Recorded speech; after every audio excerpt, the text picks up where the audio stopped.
RSS எனும் Trojan குதிரை. அத்தியாயம் 10. அத்தியாயம் 10. மொழி. தமிழ்நாட்டை குறிவைக்கும் தமிழ் அம்பு. RSS மற்றும் இந்துத்துவ சக்திகள் நாடு முழுவதும் ஒரே மாதிரியான செயல் திட்டங்களை கொண்டிருப்பதில்லை. அவற்றின் ஒற்றை நோக்கம் பார்ப்பனிய சனாதனம் ஆட்சி செய்யும் ஹிந்து ராஷ்டிராவை அமைப்பதுதான் என்றாலும் அதற்கான செயல் திட்டங்களை, கட்டமைப்புகளை, இயக்கங்களை நாடு முழுவதும் ஒன்றுபோல் வைத்திருக்கவில்லை. ஒவ்வொரு மாநிலத்திற்கும் அதன் பெயர்கள், அமைப்பு முறை, செயல் திட்டங்கள் மாறுபடுகின்றன. இன்னும் சொல்லப்போனால் ஒரு மாநிலத்திற்குள்ளாகவே ஒவ்வொரு மாவட்டத்திற்குள்ளாகவே பல்வேறு பகுதிகளுக்கும் ஏற்ப திட்டமிட்டு தங்கள் ஆதிக்கத்தை வளர்க்க முனைகிறார்கள். எடுத்துக்காட்டாக, வடநாட்டில் உத்தரப்பிரதேசத்தில் பேசப்படும் மாட்டுக்கறி எதிர்ப்பை கேரளாவிலோ வடகிழக்கு மாநிலங்களிலோ பேச மாட்டார்கள். பிற்படுத்தப்பட்ட மக்கள் அதிகம் வாழும் பீகார் போன்ற மாநிலங்களில் இடஒதுக்கீட்டுக்கு ஆதரவாக புதிய வேடமிடும் RSS அந்த வேடத்தை பிற மாநிலங்களில் கலைத்து விட்டுத்தான் வருகிறது. அம்பேத்கரின் படத்தை வைத்து தாழ்த்தப்பட்ட சமூகத்தவரிடம் உள்நுழைய பார்க்கும் RSS பிற சமூகத்தவரிடம் செல்லும் போது அம்பேத்கர் படத்திற்கே நுழைய இடம் தருவதில்லை. இப்படி ஏராளமான சான்றுகளை கூறிக்கொண்டே போகலாம். RSSக்கும் சங் பரிவாருக்கும் தமிழ்நாடு ஒரு நீண்டகால இலக்கு. பார்ப்பனிய எதிர்ப்பு வேரோடி போன இந்த மண்ணில் இந்துத்துவ இயக்கங்களின் வளர்ச்சி அவர்கள் எதிர்பார்த்தது போல எளிமையாக இல்லை. அதனால்தான் நெடுங்காலமாக பல்வேறு திட்டங்களை செயல்படுத்தி வருகிறார்கள். 1948 முதல் இதற்கான பணிகளை அவர்கள் நடத்தி வருகிறார்கள். குறிப்பாக சில மாவட்டங்களை தேர்ந்தெடுத்து, அதிலும் குறிப்பாக சில சமூகத்தவரை குறிவைத்து தங்கள் பணிகளை தொடங்கினார்கள். RSSின் வளர்ச்சியை ஆய்வு செய்யும் போது ஏதாவது பேட்டனை அடையாளம் காண முடியும் என்றால் அதுதான் கலவரம். தமிழ்நாட்டின் தென் மாவட்டத்திலும் மேற்கு மாவட்டத்திலும் மக்கள் மத்தியில் RSS உள்ளிட்ட இந்துத்துவ அமைப்புகள் கவனம் பெற்றது தொடக்கத்தில் அவர்கள் நடத்திய கலவரங்களின் மூலம்தான்.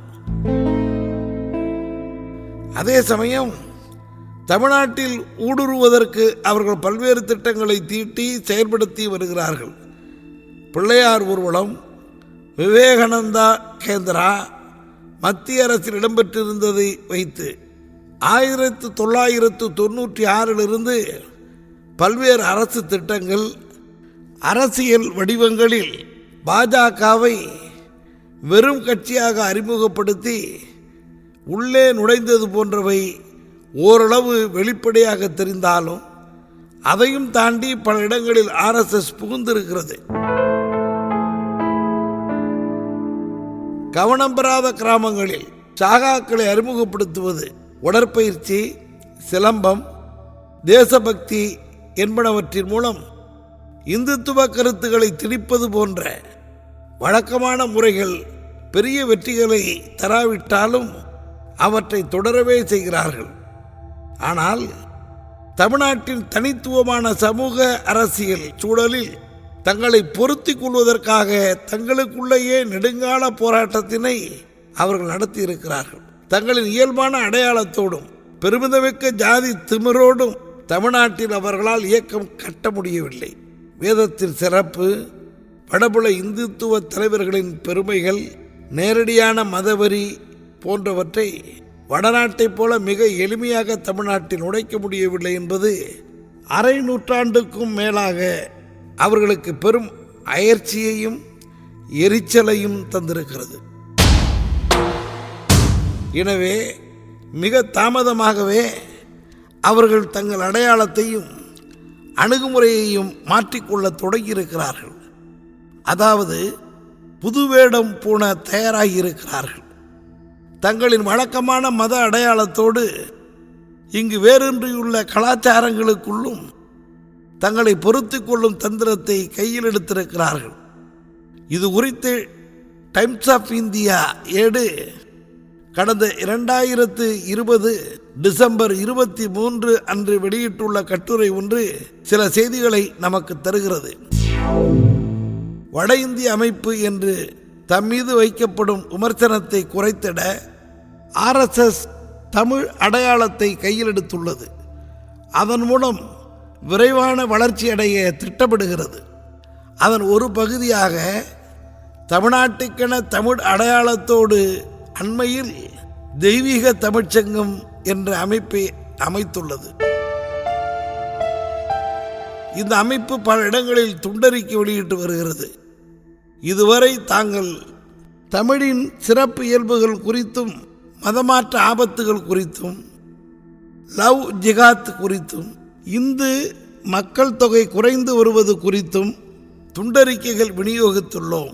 இதற்கான வரவேற்பு முன்பிருந்ததை விட சிறப்பாக உள்ளது என்கிறார் இந்த பணியில் ஈடுபட்டிருக்கும் கார்த்திக் என்கிறது டைம்ஸ் ஆஃப் இந்தியா கட்டுரையின் ஒரு பகுதி.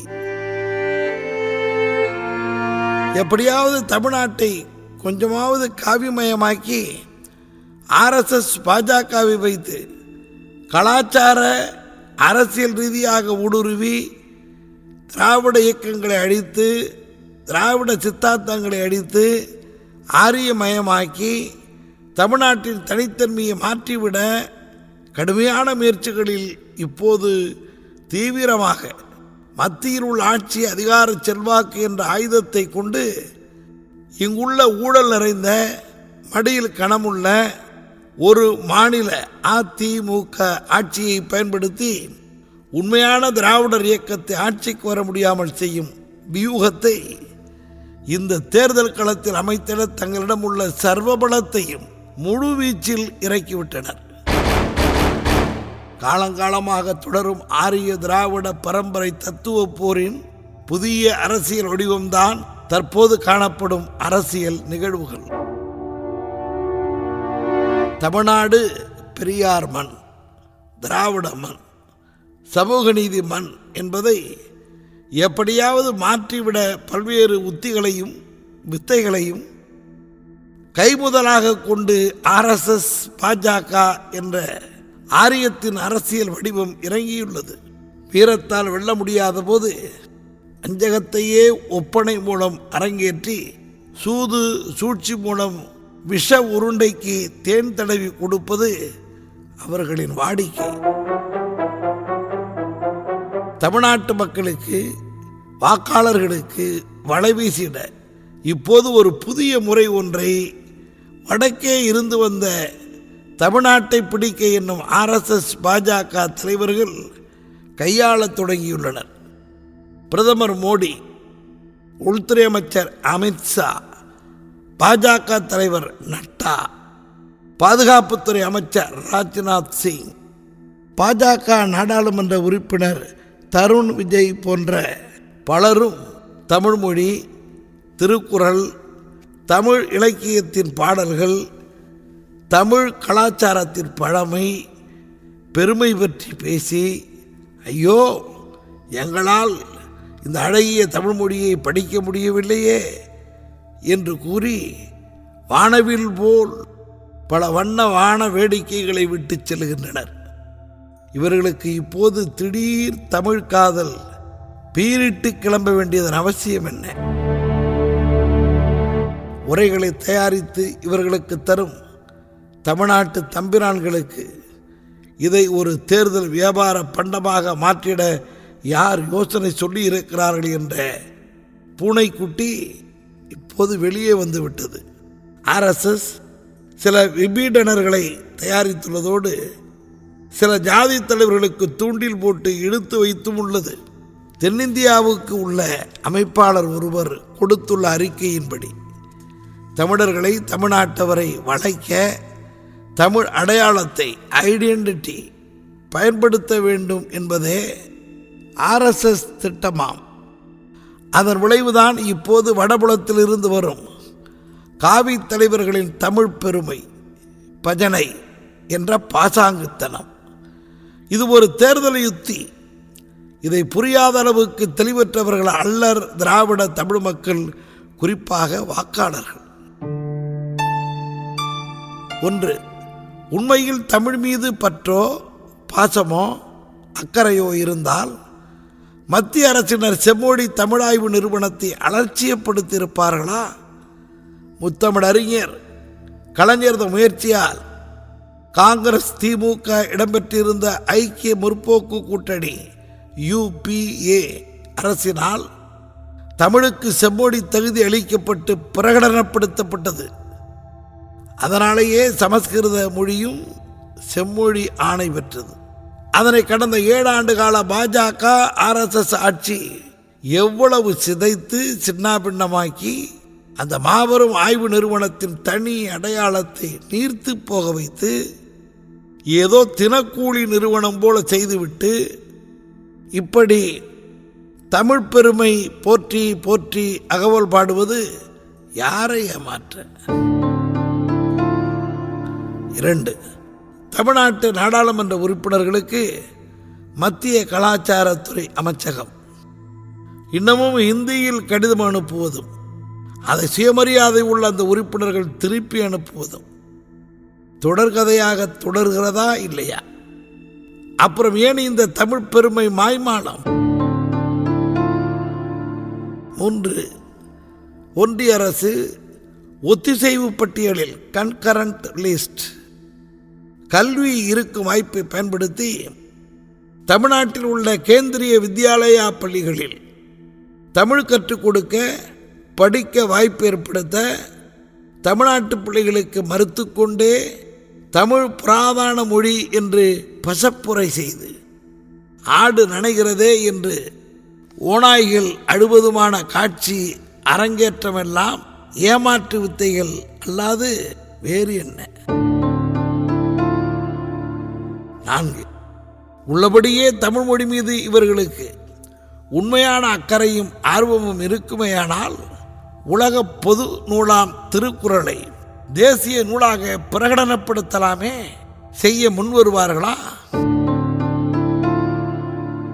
5. செம்மொழி தகுதியுள்ள தமிழ் மொழி உலகத்தின் பல நாடுகளில் ஆட்சி மொழியாகவும் இருக்கிறது. அந்த தமிழ் மொழிக்கு இவர்கள் மத்திய நிதிநிலை அறிக்கையில் ஒதுக்கிய தொகை எவ்வளவு? பேச்சு வழக்கில் இல்லாத சமஸ்கிருதத்திற்கு இதுவரை இவர்கள் செலவழித்த தொகை எவ்வளவு என்பது மக்களுக்கு புரியாதா?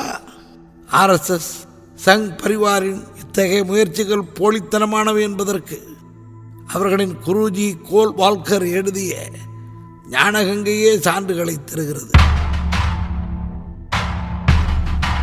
நமது தேசிய மொழி பிரச்சனைக்கு வழிகாணும் முறையில் சமஸ்கிருதம் அந்த இடத்தை பெறும் வரையில் சௌகரியத்தை ஒட்டி இந்தி மொழிக்கு அந்த இடத்தை நாம் தர வேண்டியிருக்கும். ஹிந்தி மொழியில் எந்த விதமான அமைப்புடைய இந்தியை கை கொள்ள வேண்டும். எந்த இந்தி அமைப்பு மற்ற பாரதிய மொழிகளைப் போல சமஸ்கிருதத்திலிருந்து தோன்றியுள்ளதோ வளர்ச்சி பெற்றுள்ளதோ அதைத்தான் இயற்கையாக நாம் விரும்புவோம். ஏனெனில் அதன் எதிர்கால விஞ்ஞான கலை சொற்கள் வளர்ச்சிக்கு அது சமஸ்கிருதத்திலிருந்து பெரிதும் பயன்பெற முடியும். இவ்வாறு கூறுவதால் ஹிந்தி ஒன்றுதான் நமது தேசிய மொழி என்றோ அல்லது பிற மொழிகளை விட அதுதான் பழமை மிக்கது பொருள் செறிந்தது என்றோ பொருள் அல்ல. உண்மையை கூறுவோமாயின் தமிழ் அதனினும் பழமை மிக்கது, பொருட்செறிவுடையது. ஆனால் நம் நாட்டின் அதிகமான மக்களின் பேச்சு மொழியாகவும் பிற மொழிகளை விட மிக எளிதில் பேசவும் கற்கவும் கூடிய மொழியாகவும் ஹிந்தி உள்ளது. காசி அல்லது பிரயாகைக்கு கும்பமேளா அல்லது வேறு உற்சவ சமயங்களில் நம் நாட்டின் வடக்கு தெற்கு கிழக்கு பகுதிகளில் இருந்து புண்ணிய தீர்த்தம் ஆடுவதற்காக லட்சக்கணக்கான மக்கள் கூடும் பொழுது ஹிந்தியிலேயே எவ்வளவு தவறான வகை இருந்தாலும் ஹிந்தி மொழியிலேயே தம் கருத்தை வெளிப்படுத்துகின்றனர். எல்லா மொழிகளும் வாழட்டும். எனவே நாட்டின் ஒற்றுமையை பாதுகாக்கவும் தேசிய தன்மானத்தை காக்கவும் ஹிந்தியை பொதுமொழியாக கொள்ள வேண்டும். ஹிந்தி ஆதிக்கம், வடக்கத்தியரின் ஆட்சி என்பன போன்ற கோஷங்களில் மயங்காமல் நம்மை நாமே காத்து கொள்ள வேண்டும். உண்மையில் ஆங்கில ஆட்சி இருந்தபோதும் வங்காள, மராத்தி, குஜராத் பெயரளவிற்குத்தான் வளர்ந்துள்ளன. அம்மொழிகளில் உலக இலக்கிய கர்த்தாக்கள் தயங்காது போற்றும் அரும்பெரும் இலக்கியங்கள் தற்போது எழுதப்பட்டுள்ளன. இவ்வாறு நமது நாட்டின் ஜீவ உணர்வை இவ்வளவு நூற்றாண்டுகளாக வெளிப்படுத்தி வந்த இந்த அழகான நம் மொழிகள் அனைத்தையும் ஒரு மொழியை காக்கும் எண்ணத்திற்காக அழிக்கும் முயற்சியை நம்மில் எவரும் சகிக்க முடியாது. எனவே மற்ற மொழிகள் மேல் ஹிந்தி ஆதிக்கம் நடத்தும் என்ற கூற்று வெறும் கற்பனை, சுயநலங்கருதி அரசியல்வாதிகள் உருவாக்கிய கற்பனையாகும். இந்திக்கு இவ்வளவு வக்காலத்து ஏன் என்பதை தெரிந்து கொள்ள வேண்டும் அல்லவா? கோல்வால்கர் 1957 தெளிவாக கூறுகிறார். மேல் படிப்பு, ஆராய்ச்சி எல்லாவற்றிலும் பொருத்தமான ஒரு பொது மொழி உண்டென்றால் அது சமஸ்கிருதமே ஆகும். அதன் புனித தொடர்பும் சிறப்பான வளமும் அதுவே நமது தேசிய மொழி என்பதற்கு தகுதியானதாகும். நாட்டின் ஒற்றுமைக்கு சமஸ்கிருதம் கட்டாயமாகும். 1952 ஆண்டு பாஜகவின் முந்தைய வடிவமான ஜனசங்கத்தின் மாநாட்டில் நிறைவேற்றப்பட்ட தீர்மானம் இவ்வாறு கூறுகிறது: நாடு முழுவதும் சமஸ்கிருதத்தை கட்டாய பாடமாக்க வேண்டும். அதே நேரத்தில் சமஸ்கிருத எழுத்துக்களை பிரபலப்படுத்த வேண்டும். எல்லா இந்திய மொழிகளுக்கும் சமஸ்கிருத எழுத்துக்களை பொது எழுத்தாக அறிவிக்க வேண்டும். உபநிடதங்கள், பகவத்கீதை, ராமாயணம், மகாபாரதம் ஆகியவற்றையே இந்தியாவின் இலக்கியங்கள் என்று அறிவிக்க வேண்டும். முதல் கட்டமே இந்தி திணிப்பு. இப்போது தெரிகிறதா? சமஸ்கிருத திணிப்பின் முதல் கட்டமே இந்தி திணிப்பு என்பது RSS அமைப்பின் திட்டமும் அதுதான். RSS விதிகளும் ஒழுங்குமுறைகளும் என்ற தலைப்பில் 3வது பிரிவு இவ்வாறு கூறுகிறது: இந்து சமாஜத்தில் பல்வேறு வகையாக பிரிந்து கிடக்கும் குழுக்களை ஒன்று சேர்த்து அவர்களுக்கு எழுச்சியூட்டி இளமை ரத்தம் பாயச் செய்ய வேண்டும். இந்து தர்மம் மற்றும் சமஸ்கிருதம் அடிப்படையில் இது செய்யப்பட வேண்டும். இதை பிஜேபி தொடர்ந்து செய்து வருகிறது. 1998 ஆட்சிக்கு வந்த வாஜ்பேயி அரசு வந்தவுடன் 1999 ஆண்டை சமஸ்கிருத ஆண்டாக அறிவித்து பல்லாயிரம் கோடி ரூபாய் செலவு செய்தது. மோடி அரசு கடந்த ஆட்சி காலத்திலேயே செயல்படுத்த முயற்சித்தது. ஆட்சிக்கு வந்த சில நாள்களிலேயே CBSE பள்ளிகளில் ஜெர்மன் மொழியை நீக்கிவிட்டு சமஸ்கிருதத்தை திணித்தது.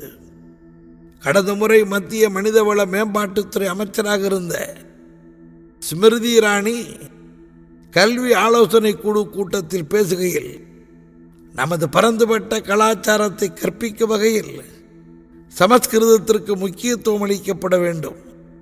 அதற்காக 3வது மொழி பாடமாக சமஸ்கிருதத்தை கட்டாயமாக்க முடிவு செய்துள்ளோம். வரும் கல்வியாண்டு முதல் மத்திய அரசின் கீழ் வரும் அனைத்து கல்வி நிலையங்களிலும் சமஸ்கிருதம் 8ஆம் வகுப்பு முதல் 10ஆம் வகுப்பு வரை கட்டாய பாடமாக்கப்படும் என்று கூறினார். அந்த வேளையைத்தான் பின்னாளில் மோடி அரசால் நியமிக்கப்பட்ட தேசிய கல்விக் கொள்கைக்கான கஸ்தூரி ரங்கன் குழு பரிந்துரை செய்தது. இதுவரை நீங்கள் கேட்டது RSS எனும் ட்ரோஜன் குதிரை என்ற ஒலி புத்தகத்தின் 10ஆம் அத்தியாயம். குரல் முனைவர் க. அன்பழகன். புத்தக வெளியீடு திராவிடர் கழகம். ஒலி புத்தக வெளியீடு பெரியார் பண்பலை. அடுத்தடுத்த அத்தியாயங்களை கேட்க இணைந்திருங்கள்.